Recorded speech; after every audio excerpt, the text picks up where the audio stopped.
So we're on this journey and we're looking for signs of hope. And one of the most profound places of hope I see are in the current transits to America's 11th house. So the 11th house is the house of collective hopes and social movements. It is the house of community, of long-term goals, of visions and hopes for the future. America's 11th house in its natal chart has one significant placement, and that is the Lilith asteroid. Lilith is this character, this archetypal character that shows up across cultures. But to use the sort of Western version of this, I will leverage Judeo-Christian lore. Lilith is this archetype of feminine strength. In early Jewish texts, she's mentioned in the Talmud, but in other early Jewish texts, her story is revealed. She is Adam's first wife. So she's Adam's first wife. She comes before Eve. The Christianity, we never heard about her, right? Jews know better. And she's this source of power in a feminist sense, right? The narrative about her, or I should say the patriarchal narrative about her, is that she is a demon. She is dangerous. Lilith is, she's Adam's first wife. She was thrown out of Eden by God and Adam because she refuses to submit. One of the texts where she's mentioned, what's included in that is that she refused to have missionary sex. She refused to be dominated sexually. And so as a result of that resistance, she is cast out of Eden and demonized. She is exiled and demonized. And so Lilith represents, there's some shame to Lilith, of course, because when you are exiled, you have to deal with your stuff. You have to face what's true and what's not true. You have to face the ways in which you might have caused your own demise, right?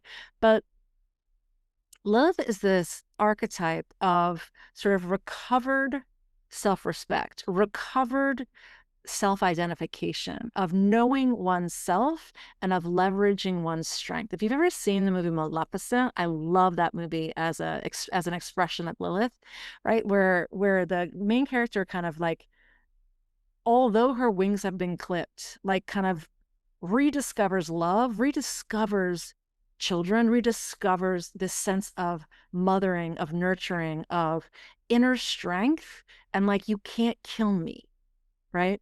Like, I'm going to rise, I'm going to resist, I'm going to reclaim what's mine, I'm going to be free, right? So Lilith is a rebel, like she's this like kind of rebel archetype.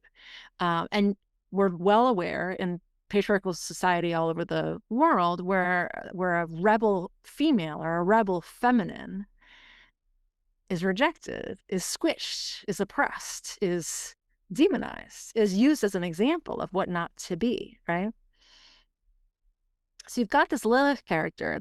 There's 3 Lilith places in any chart, and the Lilith asteroid is what's in the natal chart of the U.S. in the 11th house.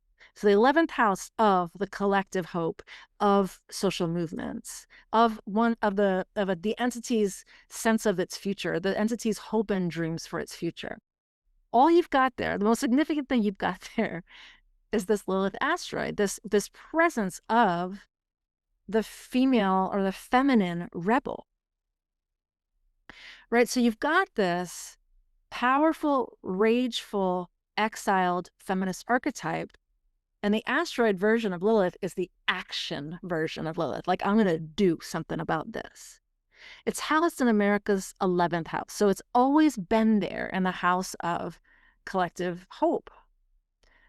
Are you aware of many powerful enraged women or femmes who have caused change in America, right? Like, think of course of Stonewall, of Margaret Sanger, of Joan Baez, of Rosa Parks, or Sojourner Truth, or Clara Barton, or Ruth Bader Ginsburg, or Susan B. Anthony, or Sojourner. I mean, like Ruby Bridges, Sonja fucking Sotomayor, right? Like that's the natal chart of the United States in the 11th house, the collective vision. You've got all this feminist action there, this collective hope of who we want to be when we grow up, right? Now, knowing that's in the natal chart, let's look at the transits to that 11th house now, today. They reveal something about what's happening to us as a community of Americans. You know how every time you attend something like a rally or a gathering or a performance or a meeting, you feel stronger, right? You feel clearer. This weekend, I was on my morning walk in Central Park, and about, I don't know, once a month maybe, I don't keep track exactly because I certainly don't participate. There is a Roadrunner, a New York City Roadrunner event, which means they kind of take over the middle of Central Park, and all these fine people show up to run together. It's just this insane phenomenon to me, you know, everybody has their joy. And so there's one of these events, so I think nothing of it, and I'm walking through and I'm realizing, oh, it's one of those days. And so as you come in, as I walked in, I'm noticing there's a lot of like rainbow paraphernalia around, and I'm thinking, okay, so this is a pride expression of this New York City Roadrunner phenomenon that happens, I think, once a month, pretty often. And as I'm looking around, I'm realizing it is not like the usual events. It is not like the usual races that they run. There's this like carnival, there's this pride atmosphere to it, right? Like this this very typical kind of June pride vibe.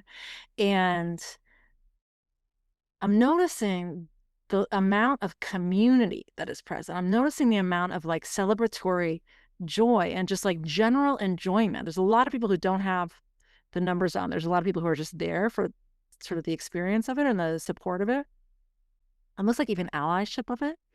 And I don't know, I just was walking through and I was like, God damn, they don't know this about us. Like, they don't know how many of us there are. They don't know how happy it is. Like, they don't know how beautiful it can be to just be together and celebrate who everybody is organically and enjoys being organically, right? And I was just looking at like totally unselfconsciously all these people just fucking enjoying themselves walking around the middle of Central Park at 7:30 in the morning in the rain, right? Happy, right? So that vibe, that feeling, and it's rising. And every time you go to an event like that, you end up feeling this thing growing, right?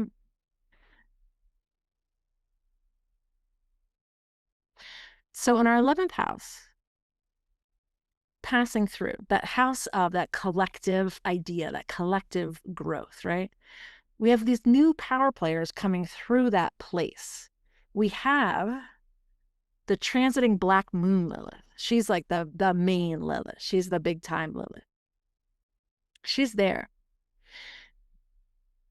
I'll speak about her much more extensively at other times. She's a very serious, but just now, she's the Lilith power center. She's there, and she's about to conjunct exactly with that natal Lilith asteroid, right? Next to her, we've got Hekate.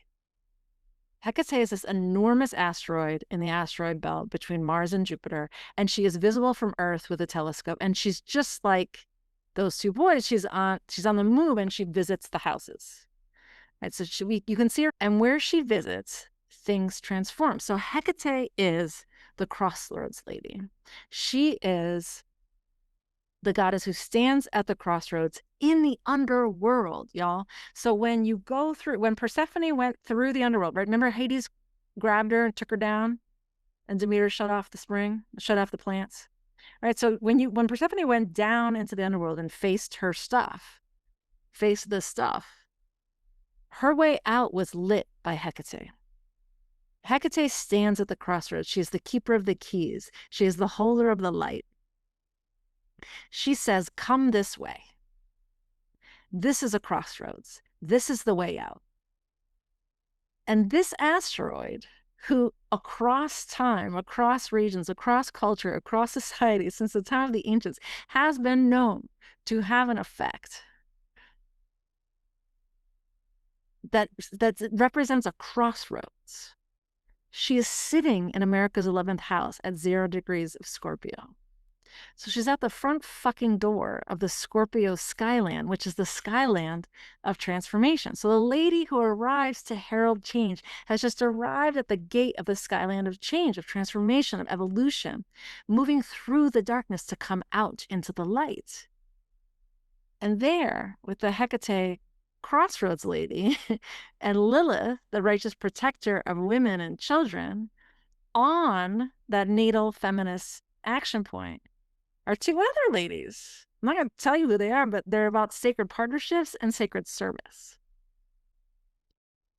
The other entities that are there are about sacred partnerships and sacred service. In other words, the future, our plans, our vision for what we might become collectively is always governed by the women, the righteous feminine within us all, and is currently being transited by fairly aggressive agents of the feminine divine, of feminine change, of who we might become within that feminine part of life, meaning nurturing, loving, caring, softness, sharing. Their presence suggests that America's collective hopes are being guided universally by ancient feminine wisdom about transformation. That's the energy that's powering the resistance movements we see everywhere. Not just the big national protests, but the smaller acts of community care, mutual aid, people showing up for each other in the face of institutional breakdown, the ways in which you see neighbors running into the street with cameras. Right? The goddesses are organizing, and they're teaching America how to hold space for the massive changes that are coming. To celebrate that sense of hope during national transformation,